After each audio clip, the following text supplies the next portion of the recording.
aí, meu povo, tudo bem com vocês? Vamos para mais uma aula. Hoje nós vamos no nosso capítulo 16, que fala sobre as bacias hidrográficas. Bacia hidrográfica é uma área onde os fluxos de água menores confluem, ou seja, são drenados em direção ao rio principal. Esses fluxos menores, que podem ser rios, córregos ou riachos, são chamados de afluentes. Qual é a origem de uma bacia hidrográfica? Ela se origina dos desníveis do terreno, relevo, que orientam os cursos de água sempre das áreas mais altas para as mais baixas, os vales, onde está o leito do rio principal. E como uma bacia hidrográfica é delimitada?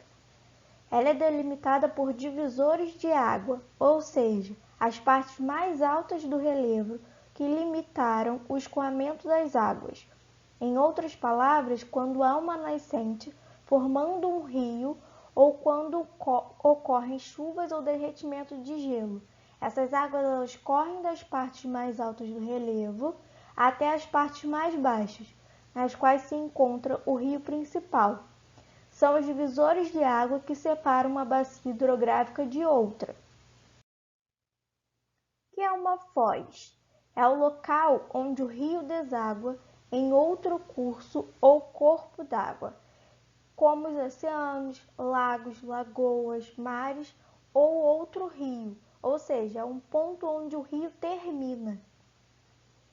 Rios são importantes transformadores do relevo e acabam por transportar sedimentos que vão sendo acrescentados às suas águas ao longo do seu curso. Dependendo da maneira em que os sedimentos são depositados na região de deságua do rio, a foz pode assumir duas formas, a foz em estuário e a foz em delta. A foz em estuário ela ocorre quando a ligação entre o rio e outro curso ou corpo d'água se dá por meio de ligação direta, sem que haja presença de alguma formação entre eles, como bancos de areia. E a foz em delta, o deságue ocorre em meio a canais formados por bancos de sedimentos depositados. Aqui temos uma ilustração que representa uma bacia hidrográfica e os elementos de uma bacia hidrográfica, foz em delta e foz em estuário. Vamos lá. Uma nascente é o local onde a água subterrânea brota para a superfície, iniciando a formação de um curso de água. Afluentes são águas que vêm de diversas fontes, geralmente de chuvas, pequenos rios, e despejam suas águas em um rio maior. Temos o leito principal, o lençol freático, que é um conjunto de águas que se depositam naturalmente no subsolo, a foz em estuário, foz em delta, o divisor de águas, que é as linhas divisórias localizadas nas áreas mais elevadas do relevo, no encontro de planos que marcam a mudança do sentido no escoamento das águas da rede hidrográfica. E o fundo de vale, que são áreas próximas aos rios e córregos que geralmente sofrem inundações. Rede hidrográfica brasileira. O Brasil ele é um país privilegiado, pois cerca de 14% de água doce superficial do planeta corre em seus rios. Aproximadamente 90% do território brasileiro recebe chuvas abundantes durante o ano, o que favorece a formação de uma extensa e densa rede hidrográfica. Para facilitar a administração dos recursos hídricos, o governo, por meio da Agência Nacional das Águas, identificou 12 regiões hidrográficas, sendo que 7 delas são formadas pela bacia de um rio principal: Amazonas, Tocantins, Araguaia, Parnaíba, São Francisco, Paraná, Paraguai e Uruguai. As outras 5 por um grupo de bacias menores. O Brasil ele possui uma das mais extensas e diversificadas redes fluviais do mundo.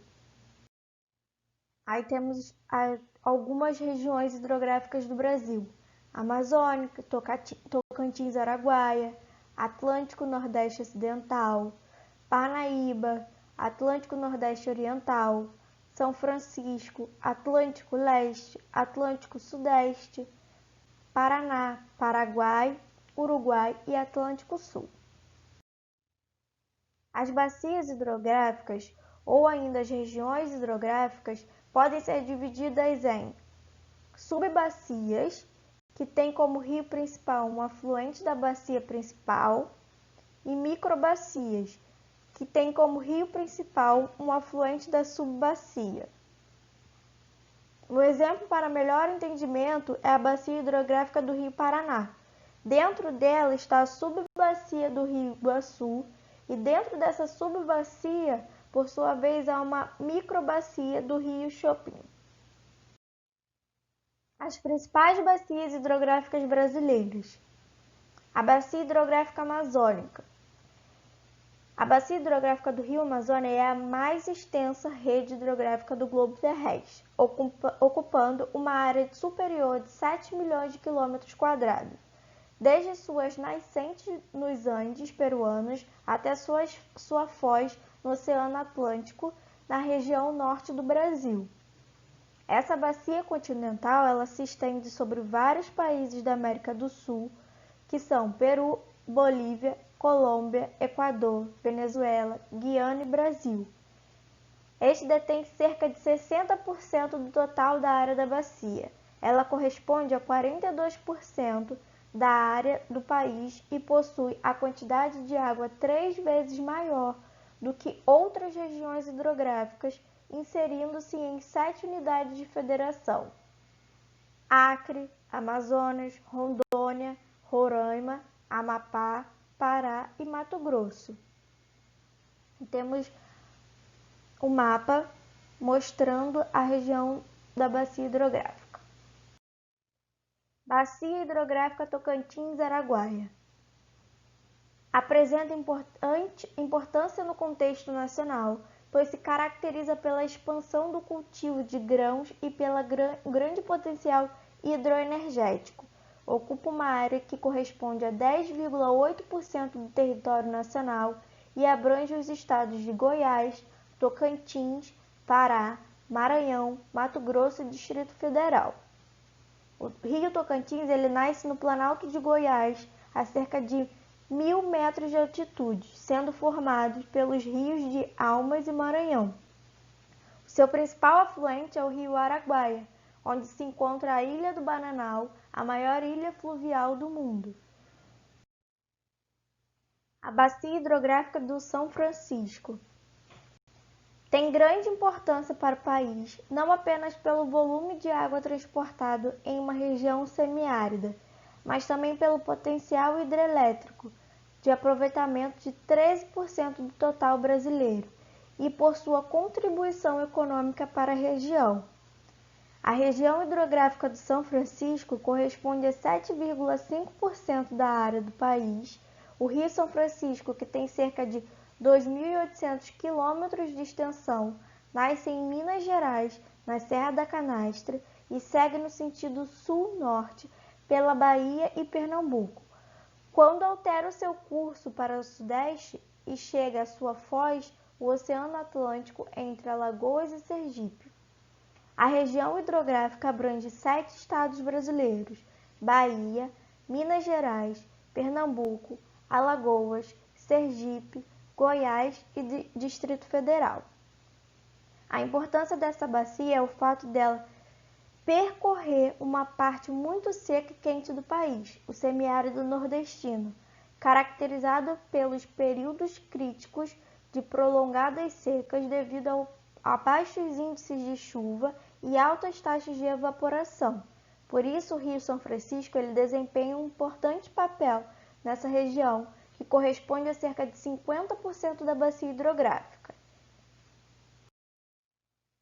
A Bacia Hidrográfica do Paraná apresenta grande importância no contexto nacional, pois possui o maior desenvolvimento econômico do país e cerca de 30% do contingente populacional.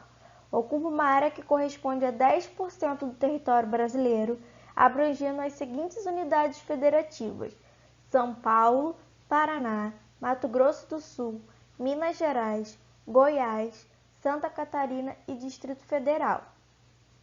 Essa região ela abriga o segundo maior aquífero doce, água subterrânea do mundo, que é o aquífero Guarani. É uma região hidrográfica brasileira com maior área irrigada, com plantações correspondendo a cerca de 20% do total brasileiro e a produção de energia hidrelétrica, correspondendo a cerca de 50% do total. Ela abastece o reservatório de hidrelétrica de Itaipu, uma usina binacional que se destaca pela produção de energia limpa e renovável. Os principais desafios das bacias hidrográficas. Mesmo as bacias hidrográficas tendo desafios individuais, os principais desafios são recorrentes em quase todas as bacias brasileiras, como consequências do processo de ocupação humana e urbanização das regiões. São eles: a construção de barragens, grandes lagos artificiais são construídos para uma implementação de usinas hidrelétricas que ocorrem principalmente em um rio de Planalto. Elas alteram o curso natural do rio, prejudicando a vida aquática e as populações ribeirinhas. O crescimento desordenado das cidades. O crescimento urbano gera uma grande quantidade de lixo e esgoto, que na maioria das vezes não recebe o tratamento adequado e é lançado nos rios. Além disso, quanto maior a população na região da bacia, maior a demanda por recursos hídricos, principalmente quando não há planejamento e gestão adequada. Estruturação de hidrovias. As obras de drenagem e alargamento das margens podem gerar problemas relacionados à mudança do curso natural do rio e à perda de biodiversidade, e ainda podem afetar populações localizadas perto das margens dos rios. Águas subterrâneas. São aquelas que se localizam abaixo da superfície da terra, preenchendo os poros do solo ou vazios das rochas sedimentares e falhas das rochas compactas, metamórficas ou magmáticas. Essas águas elas desempenham um papel essencial na manutenção da umidade do solo, do fluxo dos rios, lagos e brejos. Em nosso planeta, elas representam 21% do total da água ou 97% da água doce não congelada. Após a precipitação, parte das águas que atingem o solo se infiltra no seu interior e, ao encontrar rochas sedimentares geralmente porosas, cheias de buraquinhos como uma esponja, permeáveis que permitem a passagem de água ou espaço entre rochas duras como rachaduras, compactas e impermeáveis que não permitem a passagem de água, elas formam reservatórios que passam a ser chamados de aquíferos quando sua exploração é considerada viável. Alguns desses reservatórios eles podem aflorar na superfície, gerando a nascente de rios e lagos. Veja como uma água subterrânea é encontrada no solo. Quando os aquíferos são mais superficiais, a captação de água é feita mediante a perfuração de poços, com ferramentas simples de forma manual. São os aquíferos mais comuns e mais explorados pela população e são também os que apresentam maiores problemas de contaminação. Porém, quando localizados em regiões mais profundas do solo, são necessárias tecnologias mais sofisticadas e resistentes, pois pode haver camadas de rochas muito maciças. As águas subterrâneas elas encontram-se relativamente mais bem protegidas dos agentes de contaminação que afetam rapidamente a qualidade das águas dos rios. Mesmo assim, estão sujeitas aos impactos ambientais. Por exemplo, a contaminação. ocorre pela ocupação humana inadequada de uma área de recarga dos aquíferos, pela infiltração dos restos industriais, pelo vazamento de redes de esgoto e galerias de águas de chuva, por aterros sanitários e lixões, pelo uso de defensivos agrícolas, pelo depósitos de lixos próximos dos poços mal construídos ou abandonados, pelo derramamento de produtos químicos em geral, como os utilizados em processos de mineração ou derrames de combustíveis. E superexploração é a extração de água subterrânea que ultrapassa os limites de recarga do aquífero, iniciando um processo de rebaixamento do nível de água. A água subterrânea pode ser retirada de forma permanente e em volumes constantes. Se isso ocorrer por muitos anos, porém são necessários estudos sobre as condições de reposição do aquífero. Mais de 50% da população mundial poderia ser abastecida por reservas de águas subterrâneas, e no Brasil aproximadamente 61% da população é abastecida para fins domésticos com água subterrânea, sendo 6% se autoabastecem das águas de poços rasos, 12% diretamente de nascentes e 43% de poços profundos. Os sistemas aquíferos brasileiros, eles armazenam excedentes hídricos, ou seja, eles dão origem às nascentes que alimentam uma das mais extensas redes de rios perenes do mundo, desempenhando um importante papel socioeconômico devido à sua potencialidade hídrica. Os principais aquíferos brasileiros são o Aquífero Guarani e o Aquífero Alter do Chão, atualmente chamado de Sistema Aquífero Grande Amazônia, que, apesar de ser menor em tamanho do que o Guarani, possui um volume de água 2 vezes maior.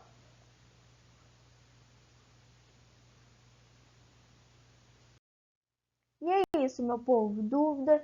Escrevam nos comentários e até o próximo vídeo.